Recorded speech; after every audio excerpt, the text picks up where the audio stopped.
Selamat siang pada semua teman-teman yang di sana. Apa kabar?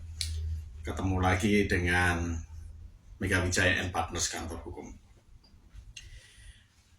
Pada ulasan saya kali ini, saya akan membahas mengenai keputusan hukum yang terkait dengan Hasto dan Tom Limong.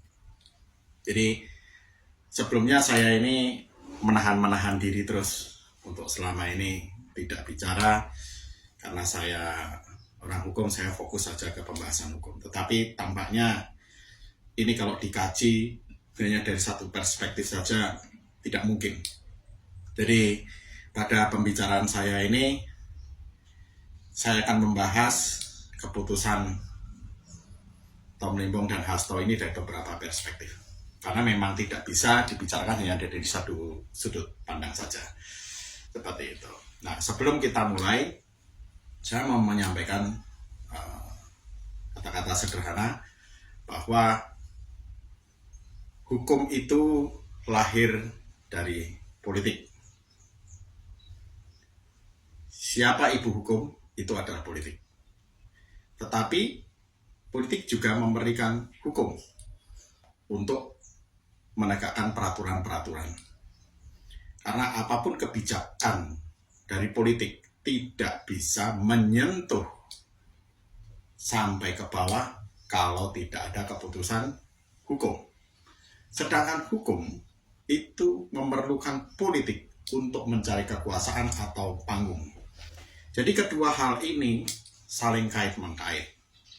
Tetapi lepas daripada hukum dan politik, ada yang di atasnya lagi, yaitu filsafat, induk dari segala ilmu pengetahuan.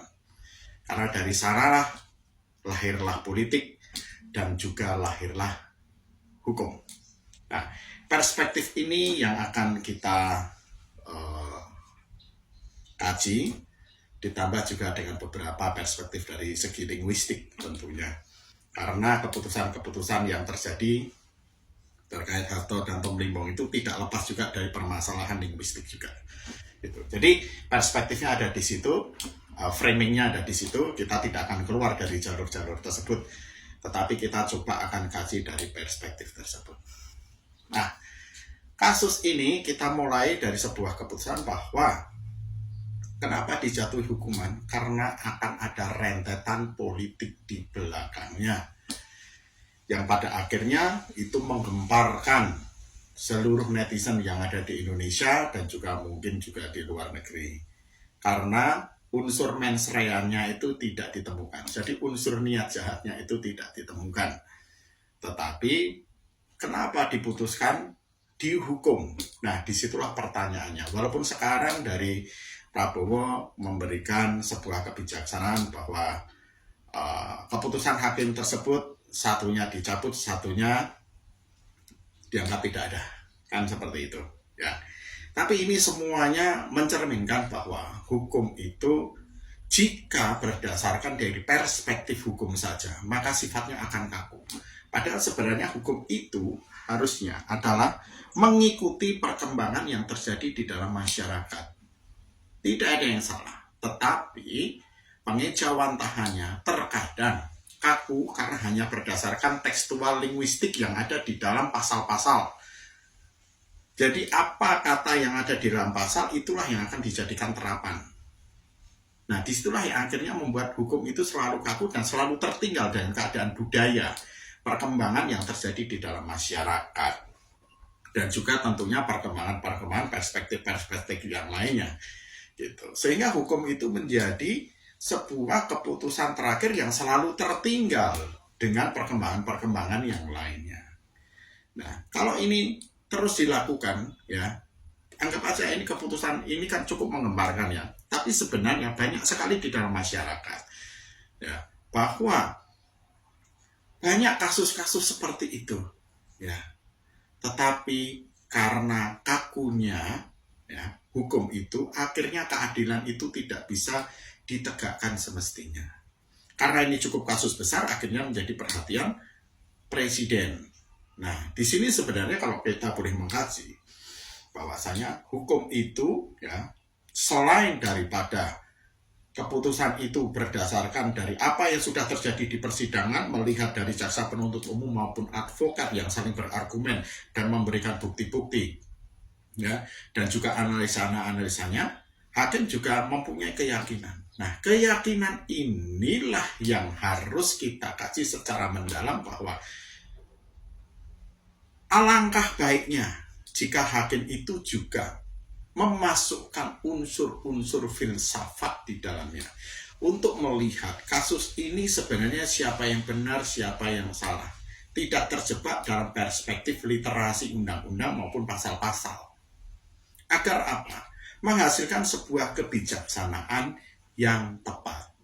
Karena kalau kita, kembali lagi seperti bahasan saya, kembali lagi kalau kita berdasarkan hanya dari pasal-pasal dan undang-undang, sifatnya akan jadi kaku. Gitu. Ditambah juga mungkin ya patut diduga, tetapi kita juga tidak bisa menyampaikan secara jelas bahwa mungkin juga ada pesanan dan lain sebagainya. Ya, karena dalam keputusan yang seperti disampaikan oleh hakim pada saat Top Limbong diputuskan bersalah bahwa akan ada rentetan politik di belakangnya. Nah, ini sebuah kata yang mengandung makna yang tidak sederhana. Gitu. Karena apa? Jika Tom Limbong tidak dimasukkan ke dalam penjara, bisa saja yang lainnya akan terbongkar. Bisa saja pejabat-pejabat politik di Indonesia ini akan terseret di dalamnya. Nah, untuk itu maka diputuskanlah bahwa Tom Limbong harus dimasukkan untuk menstop rantai itu. Ini yang termakna ya dalam keputusan yang ada dalam putusan hakim terkait dengan keputusan Tom Limbong itu. Jadi di sini kita mengkaji kalau dari segi filsafat sebenarnya hal ini tidak perlu terjadi ya, sebuah keputusan yang salah.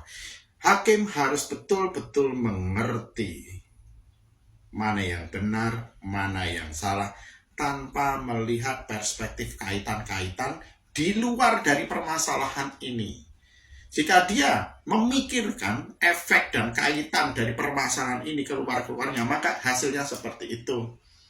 Kebijaksanaannya jadi salah. Ya.